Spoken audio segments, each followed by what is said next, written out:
Today for those still concerned about the risk of catching COVID-19 at the doctor's office. Medical reporter Liz Bonis shares that healthcare providers are seeing a dangerous trend in people putting off routine care. Hey there, hello to you. A warning if you are putting off going to the doctor's office for some of the chronic conditions that need care. Infection control specialists say they are now seeing a dangerous trend. People who don't want to catch COVID-19 are staying away from healthcare. That means people who would normally get routine visits for wound care, diabetes, foot problems, even chronic infections, putting off visits way too long. That often means the way these can usually be managed is not an option anymore. Well, like people with, say, diabetic foot infections or wounds. So they try to treat them at home by, putting stuff on them.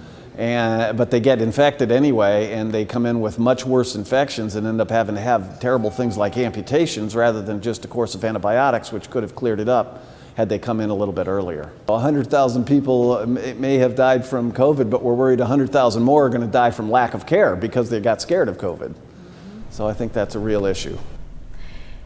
It is suggested if you get routine blood sugar checks, if you have a wound that won't heal, that you make an appointment at least at your primary care doctor's office. Right now, if you're worried about catching the virus, they're limiting your risk by spacing out appointment times, doing temperature checks at entry, and even keeping people in cars before appointments so waiting rooms don't get overly full. If you're concerned, they also invite you to call the office, tell them what's going on. Sometimes they can also give you specific guidance or prescription orders through virtual visits.